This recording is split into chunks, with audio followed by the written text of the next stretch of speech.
मोदी कहते हैं सारे भ्रष्टाचारी एक हो।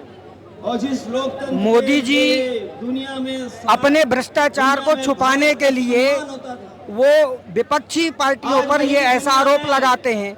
अगर मोदी जी इतने ही दूध के धुले हैं तो हम खुला चैलेंज करते हैं, खुला चैलेंज देते हैं कि वो जनता में सिर्फ इतना बता दें कि इलेक्टोरल बॉन्ड से उन 21 कंपनियों से जो इलेक्टोरल बॉन्ड स्वीकार किया चंदा के रूप में, उन कंपनियों को, जिन कंपनियों को ईडी ने चार्जशीट ईडी ने गिरफ्तार किया और गिरफ्तार करने के बाद उनको जो है ईडी केस करती है।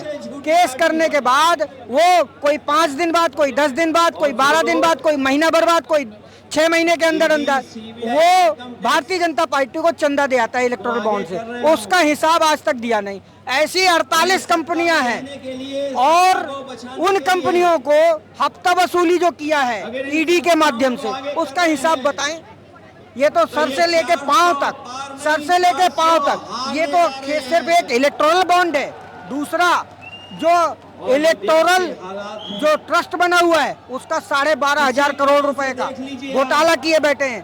पीएम केयर फंड में कम से कम 14,500 करोड़ रुपए का फंड गबन किए बैठे हैं। अरे पीएम से बड़ा, हमारे देश के प्रधानमंत्री से बड़ा भ्रष्ट आज तक कोई प्रधानमंत्री हुआ ही नहीं है।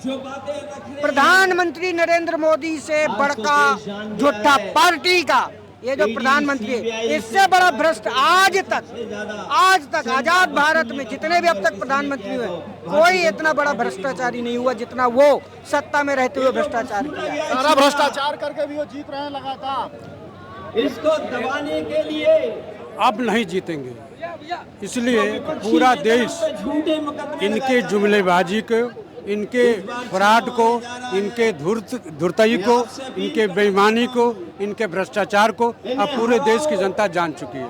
मैं तो बृजनारायण शर्मा, मैं गोरखपुर का रहने वाला हूँ। पूरे देश में मोदी के खिलाफ माहौल है। ये झूठ बोलते हैं कि 400 पार, इनको विश्वास नहीं अपने आप पर। अब मैं कहता हूँ कि ये 200 से पार नहीं है। मैं ये कहता हूँ कि ये बीजेपी सरकार है, ये भारत की जनता को मरवा के राज करती है। जैसे मोमन कंट्री के अंदर, और जब मोमडन जो पहले राज करते थे, बाप को मार गद्दी बैठते थे, ये भारत की पब्लिक को मार के राज करते हैं। कि पहले अटल बिहारी वाजपेयी ने कारगिल पे कब्जा करवाया और फिर उसको बदले में चुनाव जीता। और ऐसे ही इसने पहले वहाँ गुजरात में मोमडन मरवाए और फिर इसने अपना नंबर बना के और इसने चुनाव जीता। फिर हार इसकी दिखाई दी तो पुलवामा मरवाया। तो ये हर जगह आदमी को मरवा के ये करके कहीं यूपी में दंगे करवा दिए थे। दो धर्मों को भिड़ा दिया आपस में और वहाँ आदमी मार के राज किया। इनका और कुछ नहीं, सबकी समझ में आ गया ये इनका राज जाने वाला है। और ये डरे हुए हैं, तभी 400 पार का नारा लगाते हैं।